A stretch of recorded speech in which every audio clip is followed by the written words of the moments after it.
मित्रों, इस कथा को सुनने के बाद आप लोगों की सभी चिंताएं दूर हो जाएंगी। जय श्री कृष्ण। मित्रों, आपका आज की अलौकिक कथा में स्वागत है। दोस्तों, जैसा कि आप सभी जानते हैं, आज के समय में बहुत से लोग किसी न किसी बात को लेकर चिंतित रहते हैं और यही चिंता उन्हें काल के गाल की ओर ले जाती है। जो भी मनुष्य ज्यादा चिंता करते हैं, उन्हें यह कथा अवश्य सुननी चाहिए। इस कथा को सुनने के बाद आपको आपके सभी प्रश्नों का उत्तर मिल जाएगा। तो चलिए मित्रों, आपका ज्यादा समय नष्ट न करते हुए आज की यह अद्भुत कथा प्रारंभ करते हैं। मित्रों, एक बार की बात है, महर्षि वशिष्ठ जी अपने आश्रम में बैठे हुए थे। तभी उनके पास बहुत ही व्याकुल मन से एक अंग देश के राजा ब्रह्मदत्त आते हैं और उन्हें प्रणाम करते हैं। राजा ब्रह्मदत्त का अभिवादन करते हुए महर्षि वशिष्ठ जी कहते हैं, हे राजन, क्या बात है, आप इतने चिंतित क्यों दिखाई दे रहे हैं? तभी राजा ब्रह्मदत्त ने कहा, हे मुनिवर, मैं बहुत चिंतित हूं। मैंने अपने जीवन में बहुत से पाप किए हैं। मैं उनका प्रायश्चित करने के लिए जब भी अपनी आंखें बंद करके भगवान की मूर्ति के समक्ष बैठता हूं, तो मेरे मन में विचारों का तूफान उठने लगता है। लोगों के बारे में, अपने जीवन की बीती घटनाओं के बारे में और अपने भविष्य के बारे में सोचकर और ऐसी ही ना जाने कितने विचार लगातार मेरे मन में आते रहते हैं। मैं इन्हें रोकने की बहुत कोशिश करता हूं, परंतु जब मैं इन्हें रोकने में विफल हो जाता हूं, तो व्याकुल मन से भगवान के सामने से उठकर चला जाता हूं।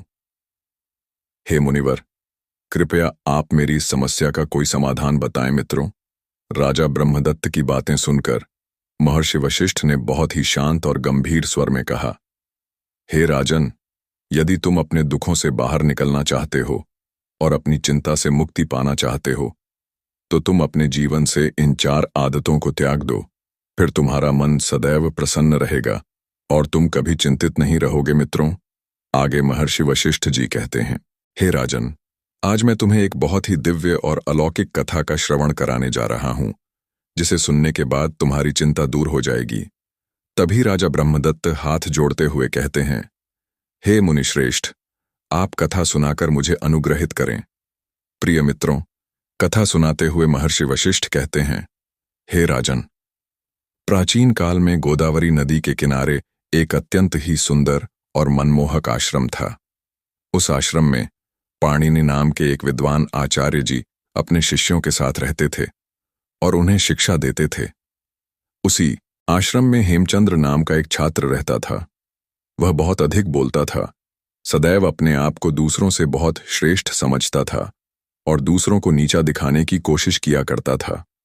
वह शांत होकर आश्रम में ज्ञान प्राप्त करने के बजाय स्वयं को दूसरे छात्रों के सामने ज्ञानी दिखाने का दंभ भरता रहता था। सारा दिन अपने से कमजोर छात्रों को परेशान करता रहता था। वह अपने साथियों के साथ कभी भी भिक्षा मांगने नहीं जाता था। यदि वह कभी भिक्षा मांगने जाता तो नगर में इधर उधर घूमने लगता और नगर वासियों के समक्ष अपने को श्रेष्ठ और उत्तम शिष्य साबित करने का प्रयास करता था। उसके अंदर एक भ्रम यह उत्पन्न हो गया कि वह सबसे बड़ा त्यागी छात्र है। उसके समान कोई त्याग नहीं कर सकता। वह ऐसा इसलिए बोलता था क्योंकि वह एक धनवान घर से था, इसलिए उसके अंदर ऐसा घमंड उत्पन्न हो गया था। आगे महर्षि वशिष्ठ जी कहते हैं, हे राजन, हेमचंद्र की इस बात में कुछ सत्यता थी, क्योंकि वह सुख सुविधाओं से भरा जीवन छोड़कर सत्य की खोज में निकल पड़ा था। लेकिन कहते हैं ना, किसी में कितनी भी बुराई हो, कोई ना कोई अच्छाई अवश्य होती है। हेमचंद्र में भी मेहनत करने की क्षमता थी। वह बुद्धि से तेज था, बस अपनी क्षमताओं का उपयोग गलत स्थान पर करता था।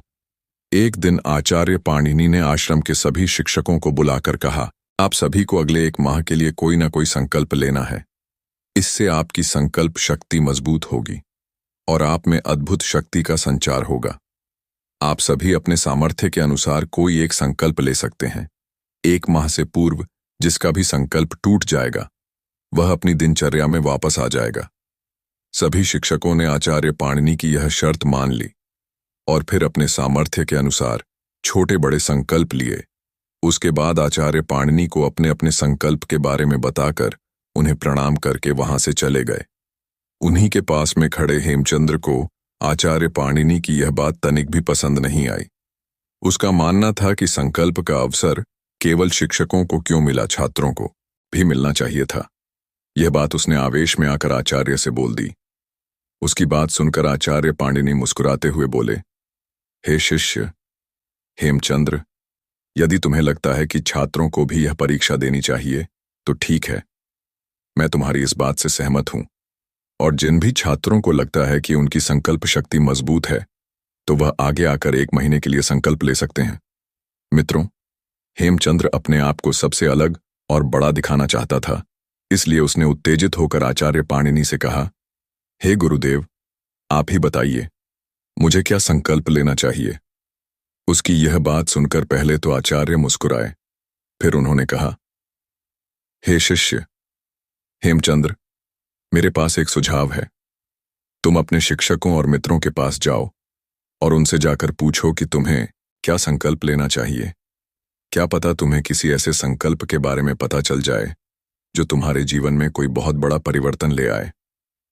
मित्रों, आचार्य पाणिनि की बात सुनकर हेमचंद्र अपने शिक्षकों और मित्रों से मिलने चला गया। थोड़ी देर बाद वह दोबारा से आचार्य के पास आया और बोला, हे गुरुदेव, इस आश्रम में कोई भी मेरा भला नहीं चाहता। तभी आचार्य पाणिनि ने कहा, हे शिष्य, उन लोगों ने ऐसा क्या कह दिया, तुम इतने परेशान क्यों हो। तभी हेमचंद्र ने कहा, हे गुरुदेव, जब मैं अपने शिक्षकों और मित्रों के पास गया और उनसे पूछा तो उन्होंने मुझे कहा कि तुम मौन रहने का संकल्प ले लो। फिर आचार्य पाणिनि ने पूछा, क्या सबने यही कहा। तब हेमचंद्र ने कहा, जी गुरुदेव, अधिकांश लोगों ने यही कहा।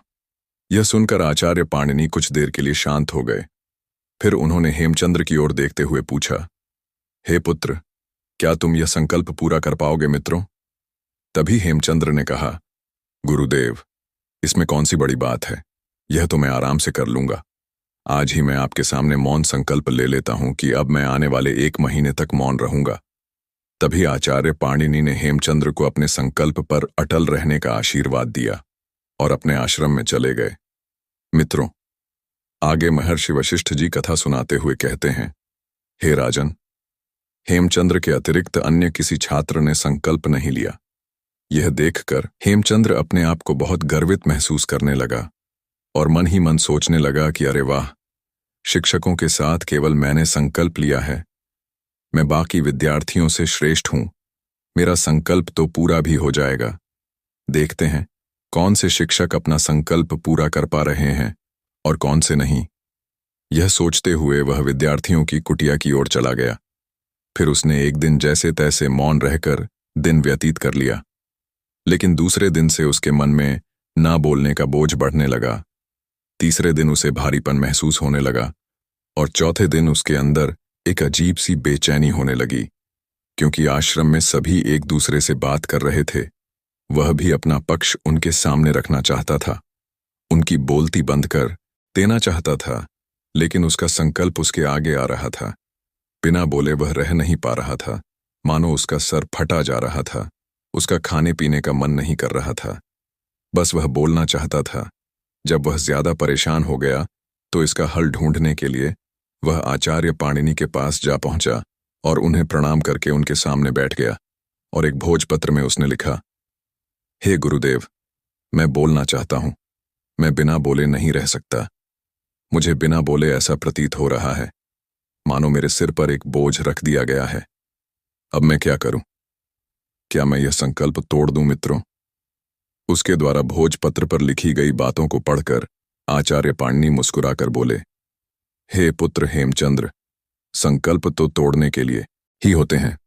तुम भी अपना संकल्प तोड़ सकते हो, परंतु याद रखना, जो अपने संकल्प को पूरा कर लेता है वही अपनी आंतरिक शक्ति और जागृति की राह पर आगे बढ़ पाता है। बाकी संकल्प तुम्हारा है, उसे रखना या तोड़ना तुम्हारे हाथ में है। मित्रों, आचार्य पाणिनि की यह बात सुनकर हेमचंद्र ने अपने मन को परिवर्तित कर लिया और उसने काफी विचार करने के बाद कहा, हे गुरुदेव, अब मैं अपना संकल्प नहीं तोड़ूंगा, मैं इसे पूर्ण करूंगा। इतना कहकर उसने गुरुदेव को प्रणाम किया और अपनी कुटिया में चला गया। अब वह बिना किसी कार्य के कुटिया के बाहर भी नहीं निकलता था। उसके अंदर अचानक से ऐसा परिवर्तन देखकर सभी शिक्षक और छात्र आश्चर्यचकित होकर सोचने लगे, हेमचंद्र का संकल्प इतना लंबा कैसे चल रहा है? जब भी कोई छात्र उस पर व्यंग्य करता तो वह चुपचाप सुन लेता था।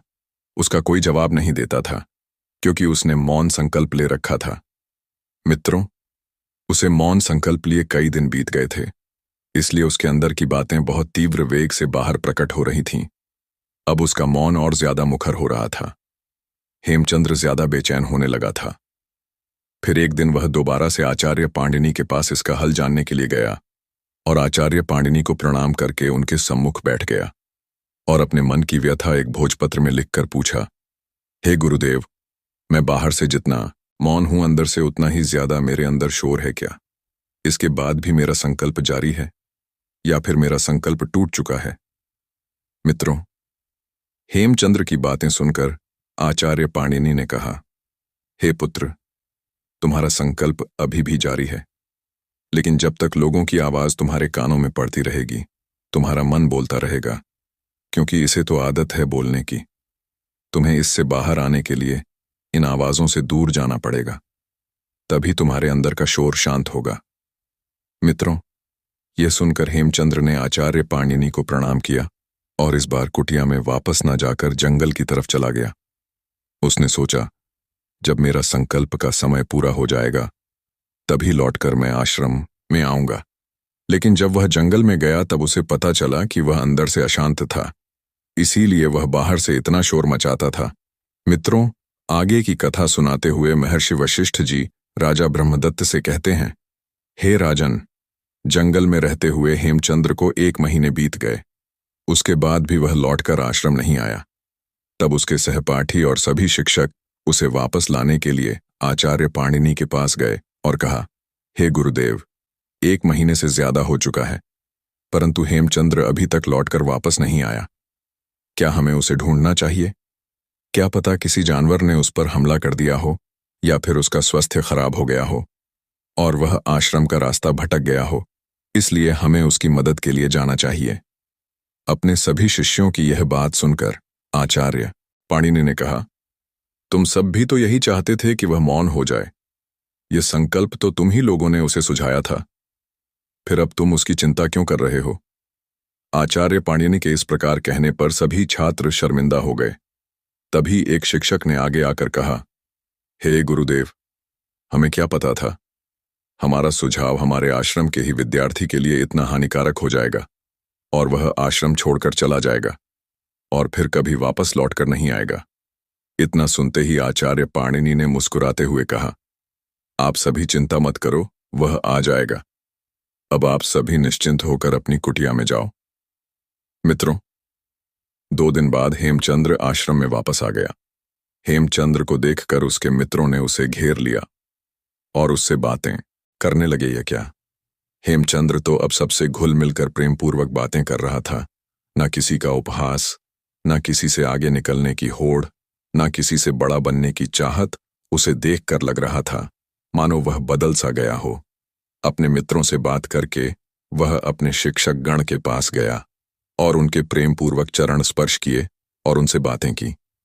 सबसे मिलने के बाद वह आचार्य पाणिनि से मिलने चला गया। जब वह आचार्य पाणिनि के पास गया तो उसने हाथ जोड़ते हुए कहा, हे गुरुदेव, मैं जंगल से वापस आ चुका हूं और अब मुझे आपसे अपने संकल्प के बारे में बात करनी है। तभी आचार्य पाणिनि ने कहा, हे पुत्र, अब भी मेरे विश्राम करने का समय हो रहा है। विश्राम के बाद मैं तुमसे इस संबंध में बात करता हूं। इतना कहकर आचार्य पाणिनि अपनी कुटिया में चले गए और हेमचंद्र भी विद्यार्थियों की कुटिया की तरफ चला गया। तभी एक शिक्षक आचार्य के पास आया और उसने आचार्य से कहा, हे गुरुदेव, अपराध क्षमा कीजिएगा, परंतु आपने हेमचंद्र से बात क्यों नहीं की? वह इतने महीनों बाद आया है। हमें उसकी इतनी चिंता थी और वह आपसे कुछ आवश्यक बातें करना चाहता था, फिर आपने उसकी बात टाल क्यों दी? शिक्षक की यह बात सुनकर आचार्य पाणिनि मंद मुस्कान के साथ बोले, यही तो उसकी परीक्षा है। क्या वह सच में मुझसे मिलने के लिए शांत रह पाएगा या फिर से मेरे मना कर देने पर उसके अंदर की अशांति जाग जाएगी?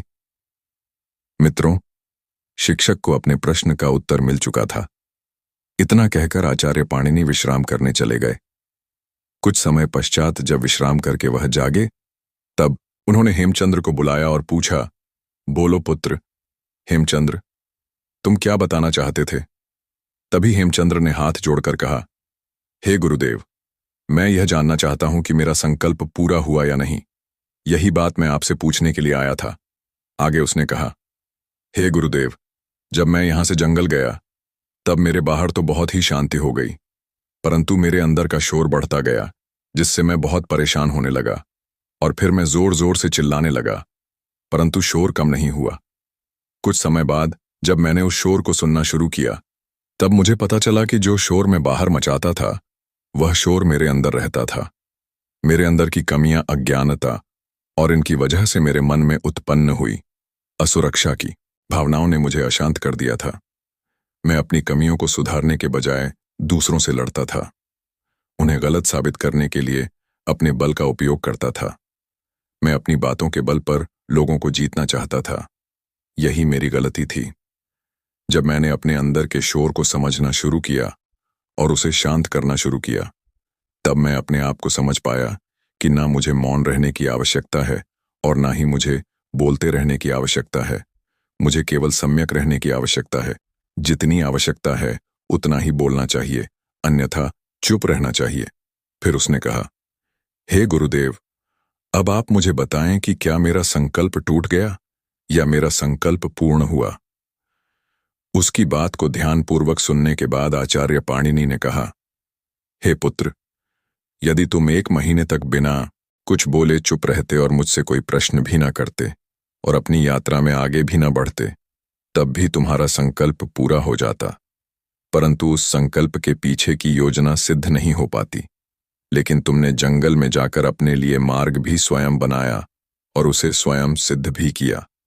मैं तुम्हारे इस कार्य से अत्यंत प्रसन्न हूं। तुमने जो संकल्प लिया था वह पूरा हो गया और उस संकल्प के पीछे की योजना भी सिद्ध हो गई।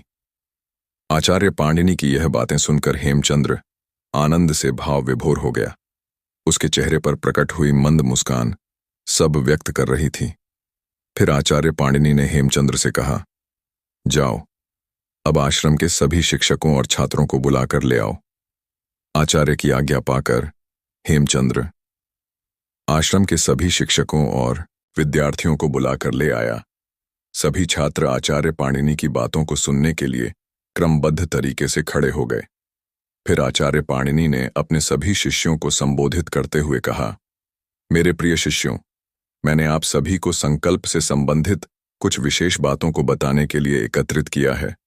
मेरी सभी बातों को ध्यानपूर्वक सुनना, तभी तुम्हें जीवन में सुख और शांति की प्राप्ति होगी।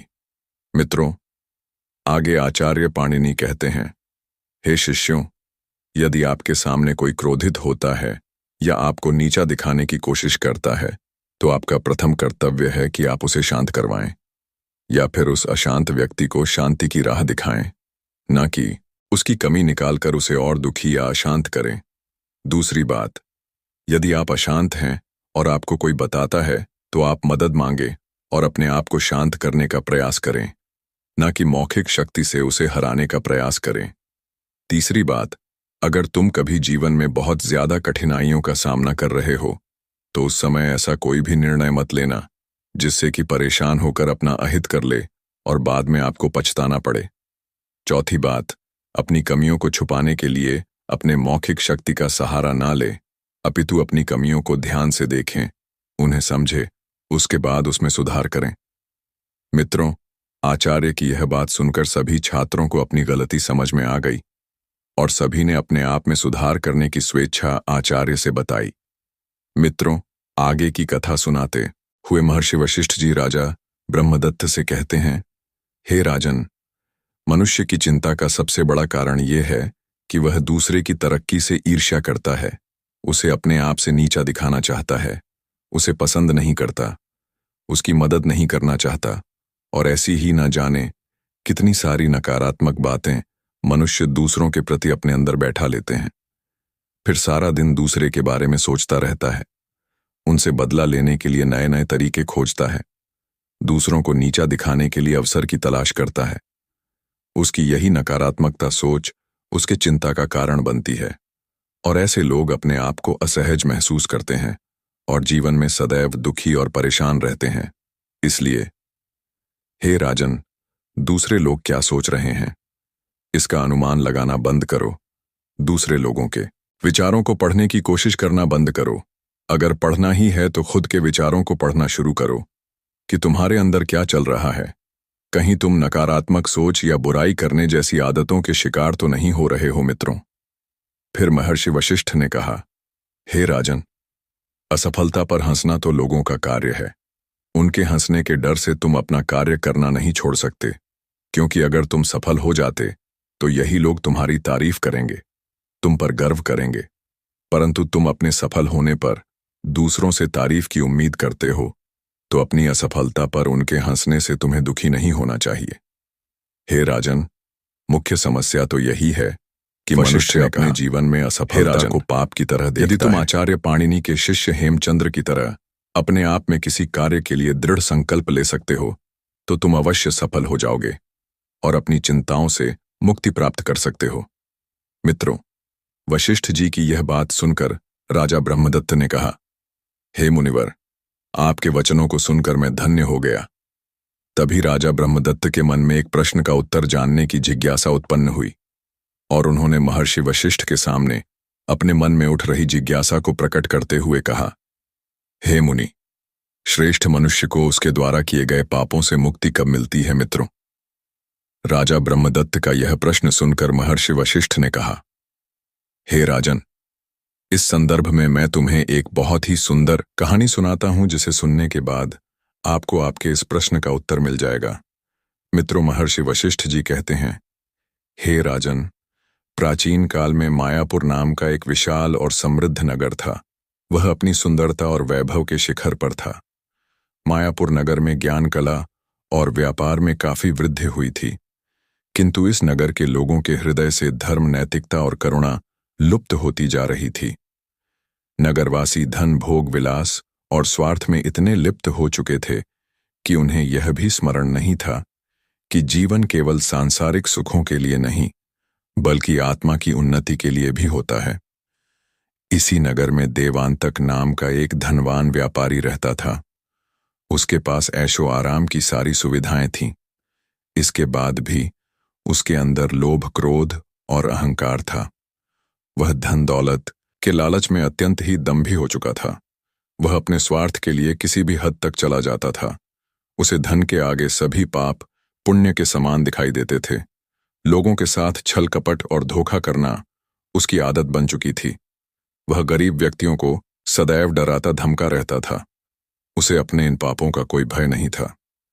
एक दिन व्यापारी देवांतक के पास उसका एक पुराना सेवक आया और उसने हाथ जोड़ते हुए कहा, मालिक, मैंने आपकी वर्षों तक सेवा की है, किंतु अब मैं वृद्ध हो चुका हूं। कृपया आप मुझे कुछ धन देने की कृपा करें, जिससे कि मैं अपने जीवन के अंतिम दिन सुखपूर्वक व्यतीत कर सकूं। आपका यह उपकार मैं जीवन भर नहीं भूलूंगा मित्रों। अपने सेवक की यह बात सुनकर देवांतक जोर जोर से ठहाके मारकर हंसने लगा और हंसते हुए बोला, अरे मूर्ख, जब तू मेरे यहां सेवक था तो मैंने तेरी सेवा के बदले धन दिया था। अब मैं और धन कहां से लाऊं? यहां से चला जा, अब तुम्हें कोई धन नहीं मिलेगा। देवांतक के मुख से ऐसे कटु शब्द सुनकर वह निराश हो गया और करुण स्वर में हाथ जोड़ते हुए बोला, मालिक, मुझ पर दया कीजिए, अन्यथा मैं भूख प्यास से मर जाऊंगा। इतना कहकर वह रोने लगा, लेकिन देवांतक को उस पर तनिक भी दया नहीं आई। उसने अपने सेवक को अपशब्द कहते हुए भगा दिया और घर के अंदर चला आया और अपने कार्य में लग गया। जब शाम हुई तो वह अपने कक्ष में सोने चला गया। उसी रात देवांतक को एक विचित्र सपना आया। उसने देखा कि वह एक अंधेरी गुफा में खड़ा है और उसके चारों ओर भयानक आकृतियां घूम रही हैं और वे उससे कह रही थीं, हे व्यापारी, तेरे पापों की गठरी इतनी भारी हो चुकी है कि अब तुझे इसका कठोर दंड मिलेगा। इतना डरावना सपना देखकर देवांतक भयभीत होकर जोर से चिल्लाया, कौन हो तुम और मुझे दंड क्यों मिलेगा? मित्रों, देवांतक के शब्द सुनकर उसके सपने में एक स्वर गूंजा कि, हे मानव, जो भी मनुष्य अपने जीवन में अधर्म और पाप करता है, उसे मृत्यु के बाद नरक लोक की कठोर यातनाओं को भोगना ही पड़ता है। यदि तुम अपने पापों से मुक्ति पाना चाहते हो तो तुम्हें सच्चे हृदय से प्रायश्चित करना होगा, तभी तुम्हारे द्वारा किए गए पाप नष्ट होंगे। ऐसे शब्द सुनकर देवांतक की आंख खुल गई और वह घबराकर बैठ गया। उसका शरीर पसीने से पूरी तरह लथपथ हो चुका था। पहली बार उसने अपने हृदय में डर महसूस किया था। वह जल्दी से अपने बिस्तर से उठा और नगर के सबसे विद्वान संत महर्षि मांडव के पास जा पहुंचा और उन्हें प्रणाम करते हुए विनम्र स्वर में बोला, हे गुरुदेव, मैंने जीवन भर केवल धन कमाने का प्रयास किया है, लेकिन अब मुझे समझ में आ रहा है कि मैंने धन के लालच में आकर बहुत सारे पाप किए हैं। मैं इन पापों का प्रायश्चित करना चाहता हूं। कृपया मेरा मार्गदर्शन कीजिए, जिससे कि मैं अपने पापों से मुक्ति पा सकूं। मित्रों, देवांतक की बात सुनकर महर्षि मांडव ने शांत स्वर में इस प्रश्न का उत्तर देते हुए कहा, हे वत्स, प्रत्येक मनुष्य को अपने पापों का फल अवश्य भोगना पड़ता है, लेकिन यदि कोई मनुष्य सच्चे हृदय से प्रायश्चित करे और धर्म के मार्ग पर चले तो वह अपने पापों से मुक्ति पा सकता है। फिर देवांतक ने हाथ जोड़कर कहा, हे गुरुदेव, कृपया मुझे वह मार्ग दिखाएं जिससे मैं अपने पापों का प्रायश्चित कर सकूं। फिर महर्षि मांडव ने कहा, हे वत्स, आज मैं तुम्हें पापों से मुक्ति पाने के साथ मार्ग बताने जा रहा हूं। तुम इनका पालन करके अपने पापों का प्रायश्चित कर सकते हो। आगे महर्षि मांडव ने कहा, हे वत्स, पहला मार्ग यह है कि जो व्यक्ति सत्य बोलता है और अहिंसा का पालन करता है, वह धीरे धीरे अपने पापों से मुक्त हो जाता है। इसीलिए तुम्हें अपने जीवन में सदैव सत्य बोलना है और किसी भी प्राणी को कष्ट न पहुंचाने का संकल्प लेना होगा। यह सुनकर देवांतक ने उसी क्षण संकल्प लिया कि वह अपने व्यापार में ईमानदारी से काम करेगा, किसी को कभी धोखा नहीं देगा। महर्षि मांडव ने आगे कहा, हे वत्स, जो मनुष्य जीवन में दान पुण्य करता है और गरीबों की सेवा करता है, उसके पाप स्वयं धुलने लगते हैं। तीसरा मार्ग यह है कि तुम्हें नित्य सच्चे मन से ईश्वर का स्मरण करना होगा, उनकी भक्ति में पूरी तरह से लीन हो जाओ। तुम्हारी आत्मा धीरे धीरे शुद्ध होने लगेगी और तुम्हें पापों से मुक्ति प्राप्त होगी। चौथा मार्ग यह है कि तुम सदैव दूसरों को क्षमा करना सीख जाओगे और अपने हृदय से घृणा निकाल दोगे तो तुम्हारे पाप कम होने लगेंगे। पांचवा मार्ग है आत्मचिंतन और साधना का। हे वत्स, मनुष्य को प्रतिदिन आत्मचिंतन करना चाहिए। जब तुम अपनी आत्मा को समझोगे और अपने जीवन के उद्देश्य को पहचानोगे, तब तुम्हें पापों से मुक्ति मिलेगी और तुम अपने जीवन को खुशी से व्यतीत कर पाओगे। छठवां मार्ग है दुष्कर्म का परित्याग, अर्थात तुम्हें अपने बुरे कर्मों का त्याग करना होगा। किसी भी व्यक्ति को दुख मत पहुंचाओ, लालच मत करो, सदैव न्याय के मार्ग पर चलो। सातवां और अंतिम मार्ग यह है कि सदैव लोक कल्याण के लिए कार्य करो। ऐसा कोई भी अनुचित कार्य ना करो जिससे कि किसी मनुष्य या पशु पक्षी को तकलीफ हो। सच्चा मनुष्य तो वह है जो अपने ज्ञान और शक्ति का उपयोग समाज की भलाई के लिए करता है। वही मनुष्य श्रेष्ठ होता है। महर्षि मांडव की यह बात सुनकर देवांतक ने अपने जीवन में अमल किया और संकल्प लिया। उसके बाद वह महर्षि को प्रणाम करके अपने घर वापस आ गया। समय बीतता गया। देवांतक के अंदर एक अद्भुत बदलाव दिखने लगा। उसने अपने जीवन में सच्चाई, दया, प्रेम और परोपकार को स्थान दिया। जब उसके जीवन का अंतिम क्षण आया तो महर्षि मांडव उसके पास स्वयं आए और बोले, हे वत्स, अब तुम्हारा हृदय पूर्ण रूप से शुद्ध हो चुका है। तुमने अपने अच्छे कर्मों से अपने पापों का प्रायश्चित कर लिया है। अब तुम्हारी आत्मा मुक्त हो सकती है। तभी देवांतक ने शांतिपूर्वक अपनी आंखें बंद कर लीं और उस स्थान पर एक दिव्य प्रकाश उत्पन्न हुआ और उसकी आत्मा दिव्य प्रकाश में विलीन हो गई। मित्रों, कथा को समाप्त करते हुए महर्षि वशिष्ठ ने राजा ब्रह्मदत्त से कहा, हे राजन, मनुष्य चाहे कितने भी पाप कर ले, लेकिन यदि वह सच्चे हृदय से अपने पापों का प्रायश्चित करे और धर्म के मार्ग पर चले तो उसे मुक्ति अवश्य मिलती है। सत्य, सेवा, भक्ति, क्षमा और आत्मचिंतन, यही वह मार्ग है जो मनुष्य को उसके पापों से मुक्त कर सकते हैं और हमें ईश्वर के समीप ले जा सकते हैं। हे राजन, पाप करना कोई अपराध नहीं, लेकिन पापों में लिप्त रहना और पश्चाताप न करना सबसे बड़ा अपराध है। यह सुनकर राजा ब्रह्मदत्त ने कहा, हे मुनिवर, आज आपके मुख से यह दिव्य ज्ञान प्राप्त करके मैं धन्य हो गया। राजा ब्रह्मदत्त ने महर्षि वशिष्ठ को प्रणाम किया और अपने राज्य में वापस आ गए। प्रिय मित्रों, इस प्रकार से आज की यह ज्ञान से परिपूर्ण कथा समाप्त हुई। आशा करते हैं आपको यह कथा पसंद आई होगी। प्रिय मित्रों, वीडियो देखने के लिए आप सभी का बहुत बहुत धन्यवाद। कहानी पसंद आई हो तो हमारे चैनल भक्ति गाथा संग्रह को सब्सक्राइब करें। धन्यवाद।